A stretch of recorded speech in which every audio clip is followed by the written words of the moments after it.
Pernah kepikiran nggak bro, apa yang bakal berubah besar di hidup kita dalam beberapa tahun ke depan sebelum tahun 2030? Banyak orang ngerasa waktu 2030 itu masih lama, masih jauh, masih bisa leha-leha. Tapi kalau kita jujur, 5 tahun itu bukan waktu yang panjang. Lihat aja, rasanya 2020 kemarin masih deket banget di kepala kita, tapi tiba-tiba sekarang udah 2025. Dan dalam waktu sesingkat itu, dunia udah berubah gila-gilaan. Pandemi yang bikin semua orang kelabakan, ekonomi ambruk, harga kebutuhan pokok naik, perusahaan-perusahaan besar kolaps, tapi di sisi lain teknologi kayak AI dan otomasi melesatnya nggak kira-kira. Orang-orang kehilangan pekerjaan, sementara sebagian kecil orang justru makin kaya karena bisa adaptasi lebih cepat. Itu baru dalam 5 tahun terakhir. Kebayang nggak apa yang bisa terjadi dalam 5 tahun ke depan, apalagi dunia sekarang udah kayak jalan di pinggir jurang. Krisis iklim makin nyata, perang antar negara terus terjadi, resesi global selalu menghantui dan jurang kaya miskin makin lebar. Dan bro, ini yang sering enggak kita sadari. Semua perubahan itu enggak nunggu kita siap. Dunia enggak akan berhenti dulu biar lu bisa napas sebentar. Mau lu udah siap atau belum, 2030 bakal tetap datang. Dan kalau lu enggak punya persiapan yang jelas dari sekarang, besar kemungkinan lu bakal jadi bagian dari orang-orang yang ketinggalan, atau bahkan tumbang di tengah jalan. Makanya video ini penting banget buat lu simak sampai habis. Karena gue bakal bahas 5 persiapan penting sebelum 2030, hal-hal yang kalau lu anggap remeh, bisa bikin lu nyesel banget nanti. Ini bukan teori kosong, tapi realitas yang udah mulai kelihatan dari sekarang, sebelum semua terlambat. 1. Persiapan finansial. Kalau ngomong soal masa depan, hal pertama yang sering bikin orang kaget, stres, bahkan nyesel itu adalah urusan duit. Banyak orang punya pola pikir santai. Rezeki udah ada yang ngatur, nanti juga ada jalannya. Tapi kalau kita realistis, rezeki memang udah ada yang ngatur, tapi cara lu ngelola duit, itu urusan lu sendiri. Dan kalau lu nggak nyiapin dari sekarang, 2030 bisa jadi tahun yang lebih berat daripada yang lu bayangin. Kenapa? Karena kondisi ekonomi dunia makin nggak bisa diprediksi. Inflasi makin naik, harga sembako terus merangkak, biaya kesehatan mahal, pajak makin nambah. Sementara dunia kerja juga nggak lagi seaman dulu. Sekarang aja banyak profesi yang udah tergeser sama teknologi. Bayangin 5-10 tahun ke depan bisa jadi banyak pekerjaan yang hilang atau berubah total. Jadi kalau lu cuma hidup dari gaji ke gaji tanpa strategi finansial, siap-siap aja tiap bulan ngos-ngosan, bahkan bisa lebih buruk. Gaji udah habis bahkan sebelum tanggal tua. Makanya, hal pertama yang wajib ada itu tabungan darurat. Ini pondasi. Minimal punya simpanan 3-6 bulan biaya hidup. Kedengarannya remeh, tapi pas kejadian nyata kayak kena PHK, usaha sepi, atau ada anggota keluarga sakit, tabungan darurat ini bisa jadi pembeda antara lu masih bisa napas atau langsung kelabakan cari utang sana-sini. Banyak orang ngeremehin ini, tapi di situasi krisis, tabungan darurat adalah tameng pertama. Tapi berhenti di tabungan doang juga nggak cukup, karena ada satu musuh besar yang nggak kelihatan tapi nyata. Inflasi. Uang 1 juta hari ini nilainya beda banget sama 1 juta 5 tahun lagi. Jadi kalau sekarang bisa buat belanja sebulan, 5 tahun lagi mungkin cuma cukup buat belanja mingguan. Jadi kalau lu mau bener-bener siap, lu harus punya aset yang bisa melawan inflasi. Di sini masuklah yang namanya investasi. Jangan keburu mikir, ribet atau takut rugi dulu. Investasi nggak harus langsung ke saham atau kripto yang fluktuatif. Lu bisa mulai dari yang paling sederhana. Emas, reksa, dana pasar uang, obligasi pemerintah, atau deposito. Kalau lu punya modal lebih, bisa mulai mikirin properti atau usaha kecil. Intinya, uang lu jangan cuma tidur di tabungan, tapi dikembangin pelan-pelan biar nilainya tetap terjaga. Nah, setelah ngerti investasi, ada satu prinsip yang juga penting, diversifikasi. Jangan taruh semua telur di satu keranjang. Misalnya jangan semua aset lu ditaruh di tabungan bank doang. Kalau inflasi tinggi, duit lu anjlok.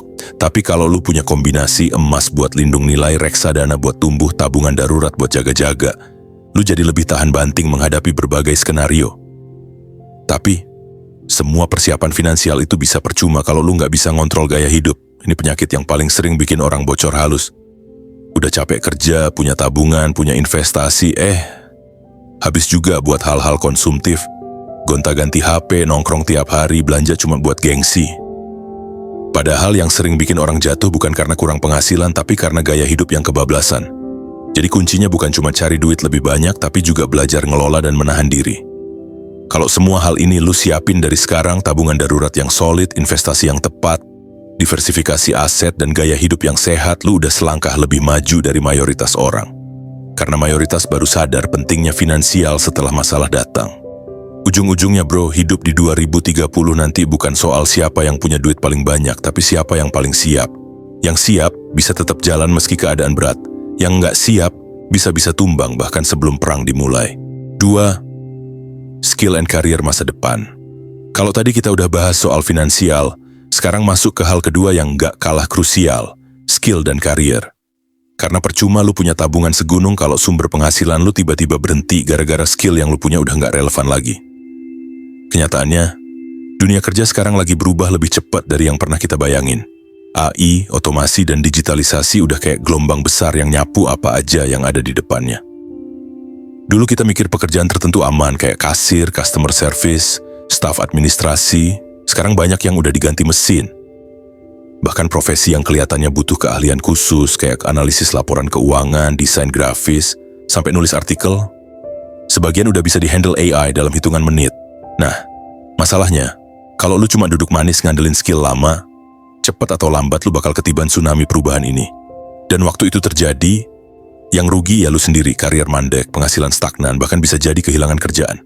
Makanya, punya skill relevan itu udah bukan sekadar pilihan, tapi kebutuhan. Dan relevan di sini artinya 2. Skill yang bikin lu beda dari mesin. Kayak problem solving, kreativitas, komunikasi, empati, kepemimpinan. Semua hal yang butuh intuisi dan sentuhan manusiawi. Mesin bisa ngasih data, tapi cuma manusia yang bisa ngasih makna. Mesin bisa ngitung risiko, tapi cuma manusia yang bisa bikin keputusan dengan pertimbangan moral dan etika. Skill yang bikin lu bisa kerja bareng mesin. Contohnya, data analisis, coding, digital marketing, AI prompt engineering, desain berbasis teknologi sampai literasi digital. Intinya jangan takut sama teknologi, justru jadikan itu alat bantu buat ningkatin value lu. Selain skill teknis, ada satu hal yang sering disepelein tapi justru paling menentukan, kemampuan adaptasi. Di era sekarang yang relevan hari ini bisa aja usang besok. Jadi kalau mindset lu masih, gua jago di satu hal, itu aja cukup. Siap-siap bakal ketinggalan. Mindset yang benar adalah, gua siap belajar ulang kapanpun dibutuhkan. Karena di dunia kerja masa depan, kemampuan belajar lebih berharga daripada gelar yang lu punya. Contoh paling nyata ada di industri digital. Dulu orang yang paham Instagram atau YouTube dianggap iseng. Sekarang digital marketing dan content creation jadi profesi yang dibayar mahal. Atau lihat data scientist. 10 tahun lalu profesi ini nyaris nggak kedengeran. Sekarang banyak perusahaan rebutan orang yang punya skill ini dengan gaji fantastis. Artinya apa? Skill baru selalu lahir, dan orang yang cepat nangkep tren inilah yang bisa lompat jauh lebih cepat dibanding orang lain. Tapi skill aja nggak cukup kalau lu nggak bisa ngelola karier. Banyak orang stuck karena puas di zona nyaman. Padahal dunia kerja makin fleksibel. Ada remote working yang bikin lu bisa kerja dari mana aja. Ada freelance yang bikin lu punya klien dari berbagai negara. Bahkan ada jalur entrepreneurship digital kalau lu pengen bangun sesuatu sendiri. Dengan skill relevan, pintu yang kebuka buat lu jadi jauh lebih banyak. Makanya mulai sekarang coba lu tanya ke diri sendiri, skill apa yang bakal tetap dibutuhin 5-10 tahun ke depan? Bidang apa yang justru tumbuh pesat, bukan sekarat? Dan apa yang bisa gua pelajari hari ini biar besok gua nggak ketinggalan? Karena masa depan, bro, bukan soal siapa yang paling pintar di kelas atau siapa yang paling banyak gelarnya. Tapi siapa yang paling bisa beradaptasi. Siap atau nggak siap, pilihan ada di tangan lu. Kalau lu nggak gerak sekarang, lu bakal jadi penonton. Tapi kalau lu mau upgrade skill dari sekarang, lu bisa jadi pemain utama di era baru. 3. Kesehatan dan daya tahan tubuh. Kalau kita udah bahas soal finansial sama skill, sekarang kita masuk ke hal yang sering banget dianggap remeh, padahal dampaknya bisa langsung fatal. Kesehatan. Coba lu pikir, bro. Uang bisa lu cari, skill bisa lu upgrade, karier bisa lu kejar. Tapi kalau badan lu roboh, semua itu jadi nggak ada artinya. Orang kaya bisa beli rumah, mobil, bahkan perusahaan, tapi kalau kena penyakit parah, dia juga bisa tumbang dalam hitungan hari. Bedanya cuma satu. Ada yang sadar lebih awal, ada yang baru sadar pas udah terlambat. Dan yang bikin lebih tricky adalah, krisis kesehatan itu datangnya nggak pernah ketok pintu. Tiba-tiba aja muncul. Kita udah punya contoh nyata. Pandemi kemarin. Dunia yang kelihatannya modern, kuat, stabil, tiba-tiba lumpuh total. Orang-orang yang sebelumnya kelihatan sehat bisa jatuh sakit, rumah sakit penuh, ekonomi nyungsep, dan aktivitas manusia terhenti. Itu bukti keras bahwa kesehatan bukan sekadar urusan pribadi, tapi juga penentu masa depan sebuah bangsa. Kalau tubuh lu nggak siap, lu cuma bisa jadi korban, bukan pemain utama. Dan masalahnya, bro, krisis kesehatan itu nggak berhenti di pandemi. Lingkungan makin rusak, udara makin kotor, iklim makin kacau.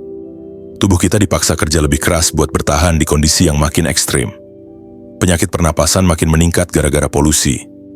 Penyakit degeneratif kayak diabetes, hipertensi, jantung, yang dulu identik sama orang tua, sekarang makin sering muncul di usia muda. Belum lagi masalah mental health, stres, depresi, burnout. Semua itu jadi ancaman nyata yang pelan-pelan ngerogoti kualitas hidup kita. Itu sebabnya gue selalu bilang badan lu itu aset utama. Sama kayak lu ngejaga tabungan atau investasi, tubuh lu juga butuh dijaga dengan cara yang sama seriusnya. Kalau duit bisa lu simpan di bank, tubuh lu harus lu simpan dalam gaya hidup sehat. Kalau investasi bisa lu rawat biar tumbuh, kesehatan juga harus lu rawat biar nggak turun nilainya. Gimana caranya? Bukan hal yang ribet. Sebenarnya hal-hal dasar aja yang sering kita abaikan. Tidur cukup. Jangan pernah bangga jadi pekerja keras kalau tiap hari lu begadang. Produktivitas jangka panjang lu bakal hancur. Tidur itu bukan buang waktu, tidur itu riset sistem utama tubuh lu. Makan bener. Lu nggak butuh diet aneh-aneh yang lagi viral di medsos. Cukup kurangi gula, kurangi junk food, dan perbanyak makanan alami. Apa yang lu masukin ke badan hari ini, hasilnya baru kelihatan 5-10 tahun ke depan. Olahraga rutin. Lu nggak harus ikut maraton tiap minggu atau nge-gym 3 jam sehari. Jalan kaki 30 menit aja asal konsisten udah cukup buat nurunin risiko banyak penyakit. Tubuh lu nggak minta diperas, cuma diminta digerakin. Cek kesehatan. Banyak orang takut periksa karena nggak mau tahu hasilnya. Padahal justru dengan deteksi dini, peluang lu buat sembuh jadi jauh lebih besar. Jangan tunggu sakit dulu baru panik. Dan satu hal lagi yang nggak kalah penting, kesehatan mental. Dunia sekarang penuh tekanan, penuh perbandingan, penuh distraksi. Stres gampang banget meledak kalau lu nggak bisa ngelola pikiran. Dan percaya deh, kalau mental lu runtuh, fisik lu pasti ikut kena. Jadi lu harus belajar ngasih ruang buat pikiran lu. Meditasi, journaling, ngobrol sama orang yang lu percaya, atau sekadar ngurangin screen time. Sesederhana itu, tapi dampaknya gede. Intinya gini bro, di tahun-tahun ke depan, yang bisa bertahan bukan cuma orang kaya atau orang pintar, tapi orang yang sehat. Karena tanpa tubuh yang kuat, semua rencana hidup cuma jadi teori di atas kertas. Lu boleh punya target finansial setinggi langit, skill setajam pisau, atau karier yang bikin iri satu kota. Tapi semuanya butuh satu hal, mesin utama, yaitu tubuh lu sendiri. Dan mesin itu nggak bisa diganti kayak HP. Kalau rusak, selesai. Itu sebabnya mulai sekarang lu harus berhenti nganggap kesehatan itu bonus. Kesehatan adalah fondasi utama buat semua hal lain yang lu kejar. 4. Kemandirian and gaya hidup berkelanjutan. Kalau tadi kita udah ngomong soal finansial, skill, dan kesehatan, sekarang kita masuk ke hal yang kelihatannya sepele, tapi sebenarnya jadi penentu besar. Kemandirian dan gaya hidup berkelanjutan. Kenapa penting? Karena dunia makin hari makin nggak bisa ditebak. Kita hidup di zaman di mana harga bahan pokok bisa melonjak dalam semalam, listrik bisa tiba-tiba jadi barang mewah, air bersih bisa langka, bahkan rantai pasokan global bisa berhenti cuma gara-gara konflik negara lain atau bencana alam. Dan ketika itu kejadian bro, orang yang terlalu bergantung penuh sama sistem bakal paling rentan. Tapi orang yang punya tingkat kemandirian lebih tinggi, dia yang bisa tetap bertahan. Kemandirian ini nggak selalu berarti lu harus hidup di hutan atau bikin rumah sendiri dari nol. Kemandirian bisa dimulai dari hal paling dasar, hal-hal kecil yang sering kita remehin. Contoh paling sederhana, bisa masak sendiri. Kedengarannya sepele, tapi coba bayangin kalau suatu saat harga makanan jadi mahal banget, atau akses keluar rumah dibatasi lagi kayak pas pandemi. Orang yang cuma bisa ngandelin delivery order pasti kelimpungan, sementara orang yang bisa masak bisa lebih fleksibel. Selain lebih murah, makanan yang lu masak sendiri biasanya juga lebih sehat dan sesuai kebutuhan lu. Selain itu, ada juga soal manajemen kebutuhan dasar. Gimana lu bisa ngatur pengeluaran rumah tangga dengan cerdas, punya cadangan air kalau sewaktu-waktu ada gangguan, atau punya basic skill kayak memperbaiki barang kecil biar nggak selalu bergantung sama orang lain. Semua itu bukan hal besar, tapi ketika krisis datang, hal-hal kecil inilah yang jadi pembeda antara orang yang panik dan orang yang siap. Dan jangan lupa bro, kita juga harus mulai mikirin soal gaya hidup berkelanjutan. Kenapa? Karena krisis lingkungan bukan lagi ancaman masa depan, tapi udah nyata sekarang. Polusi makin parah, sampah numpuk, energi makin mahal, iklim makin ekstrim. Kalau kita terus hidup boros, dampaknya balik lagi ke kita juga. Makanya, lu bisa mulai dari hal kecil, hemat energi. Matiin listrik kalau nggak dipakai, pakai peralatan yang lebih efisien. Kurangi sampah sekali pakai. Bawa tumbler sendiri, kurangi plastik. Manfaatin ulang barang. Barang yang bisa diperbaiki jangan langsung dibuang. Pikirin opsi buat lebih mandiri, misalnya nanam sayur kecil-kecilan di rumah, bikin kompos dari sampah dapur, atau kalau mampu, pasang panel surya biar nggak terlalu bergantung pada listrik negara. Kelihatan kecil? Iya. Tapi dampak jangka panjangnya gede banget. Bukan cuma buat bumi, tapi juga buat ketahanan hidup lu sendiri. Intinya gini bro, kemandirian bikin lu lebih siap menghadapi situasi sulit. Dan gaya hidup berkelanjutan bikin lu nggak cuma mikirin hari ini tapi juga masa depan. Karena yang kuat di era krisis bukan orang paling kaya, tapi orang yang paling bisa beradaptasi dan tetap berdiri di kakinya sendiri. Dan kabar baiknya, lu nggak harus jadi super mandiri langsung sekarang. Mulailah dari hal kecil. Belajar satu resep masakan, coba rawat satu tanaman, belajar hemat energi di rumah. Dari hal-hal kecil itu, perlahan-lahan lu bakal bangun pondasi yang bikin lu lebih siap dibanding mayoritas orang. Karena pada akhirnya bro, kemandirian itu bukan tentang gua bisa hidup sendirian, tapi tentang punya kemampuan untuk tetap bertahan bahkan ketika sistem di luar sana goyah. 5. Jaringan dan komunitas yang kuat. Di tengah dunia yang makin gak pasti, satu hal yang sering banget dilupain orang padahal dampaknya bisa menentukan hidup mati adalah punya jaringan dan komunitas yang kuat. Lu bisa punya duit segunung, skill seabrek, badan sekuat atlet, tapi kalau lu jalan sendirian tetap aja lu rapuh. Karena manusia dari dulu bertahan bukan karena individualisme, tapi karena solidaritas. Sejak zaman nenek moyang, orang bisa hidup karena berburu bareng, saling bagi makanan, saling jaga dari bahaya. Dan prinsip itu masih berlaku sampai hari ini. Coba bayangin pandemi kemarin. Banyak orang yang bisa bertahan bukan semata-mata karena tabungan pribadi, tapi karena ada orang lain yang jadi penopang. Ada tetangga yang patungan sembako, ada temen yang kasih info lowongan kerja, ada komunitas kecil yang saling ngasih semangat biar mental nggak drop. Itu bukti nyata. Jaringan sosial seringkali jadi safety net terakhir ketika sistem negara nggak mampu ngelindungin rakyatnya. Komunitas yang sehat itu ibarat ekosistem. Di situ ada tempat lu bisa tumbuh, belajar, dapat peluang, sekaligus punya ruang buat istirahat. Misalnya, lu gabung komunitas profesional, bikin lu update sama tren industri, biar nggak ketinggalan. Lu ikut komunitas hobi, bisa jadi pintu buat bisnis baru yang nggak pernah lu pikirin sebelumnya. Atau sekadar punya grup kecil temen yang saling percaya, bisa bikin mental lu jauh lebih stabil, karena lu nggak ngerasa sendirian di dunia yang makin keras ini. Dan jangan salah kaprah bro, punya banyak kenalan itu beda sama punya jaringan yang kuat. Banyak kenalan bisa bikin lu terlihat gaul, tapi circle yang bener-bener solid itu nggak diukur dari kuantitas tapi kualitas. 1 atau 2 orang yang bener-bener bisa lu percaya, yang siap nemenin lu jatuh bangun, seringkali jauh lebih berharga daripada ratusan kenalan yang cuma tahu lu di permukaan. Terus gimana cara bangun jaringan kayak gitu? Mulai dari diri lu dulu. Jangan cuma mikirin apa yang bisa lu ambil, tapi juga apa yang bisa lu kasih. Karena hubungan yang sehat lahir dari saling ngasih, bukan saling manfaatin. Konsisten jaga komunikasi, lu nggak harus intens tiap hari, tapi sekadar nanya kabar atau hadir ketika mereka butuh. Itu udah cukup buat bikin hubungan lebih erat. Pilih circle yang sehat. Kalau lingkungan lu toksik, isinya cuma drama, iri, atau saling jegal, itu bukan komunitas, itu jebakan. Jangan takut keluar dan cari lingkungan yang lebih sehat. Lu juga harus paham satu hal penting. Komunitas yang kuat bikin lu lebih tangguh menghadapi krisis. Kenapa? Karena ada distribusi beban. Kalau lu susah, mereka bisa bantu. Kalau mereka jatuh, giliran lu yang nge-backup. Ini bukan soal siapa nolong siapa, tapi soal saling jadi sandaran biar nggak ada yang tumbang sendirian. Intinya gini bro, di masa depan yang penuh ketidakpastian, punya komunitas yang solid itu sama berharganya dengan punya tabungan finansial. Duit bisa habis, skill bisa kadaluarsa, badan bisa melemah, tapi kalau lu punya orang-orang yang siap jalan bareng, peluang lu buat bertahan jauh lebih besar. Jadi mulai sekarang jangan cuma fokus bangun kekayaan pribadi, tapi juga bangun kekayaan sosial.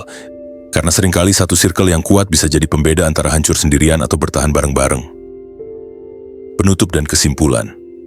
Jadi bro, 5 hal yang barusan kita bahas ini jangan lu anggap cuma sebagai teori keren atau daftar yang sekadar enak didengerin.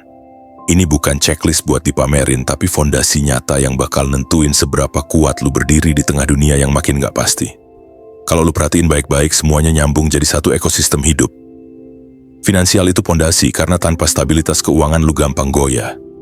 Skill bikin lu relevan, biar lu nggak gampang tergilas sama zaman yang berubah lebih cepat daripada cara kita bernafas.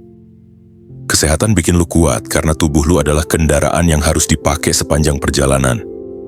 Kemandirian bikin lu tahan banting karena dunia bisa berubah sewaktu-waktu dan lu butuh kemampuan dasar buat bertahan. Dan terakhir, jaringan bikin lu nggak sendirian karena sekuat apapun lu, hidup ini nggak pernah bisa dijalanin sendirian. Sekarang coba bayangin kalau 5 hal ini lu bangun pelan-pelan dari sekarang. Bukan langsung sempurna tapi bertahap. Sedikit demi sedikit, hari demi hari.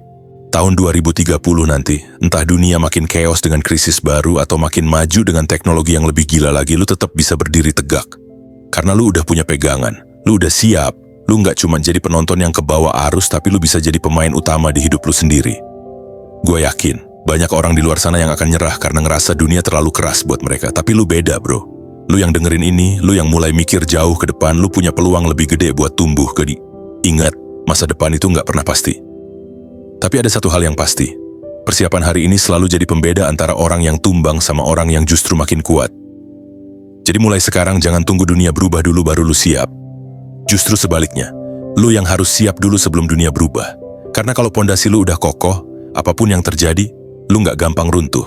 Kalau lu ngerasa konten ini bermanfaat, jangan lupa like biar gue tahu lu suka konten reflektif kayak gini. Dan jangan pelit bro, share ke temen lu yang mungkin lagi butuh pencerahan, yang mungkin sekarang masih bingung harus mulai dari mana. Siapa tahu satu share dari lu bisa jadi awal perubahan besar buat hidup orang lain. Karena pada akhirnya, kita semua lagi lari bareng menuju masa depan yang sama. Pertanyaannya, lu mau cuma ikut-ikutan, atau lu mau jadi salah satu yang siap dan melesat lebih jauh? Gue tunggu lu di video selanjutnya.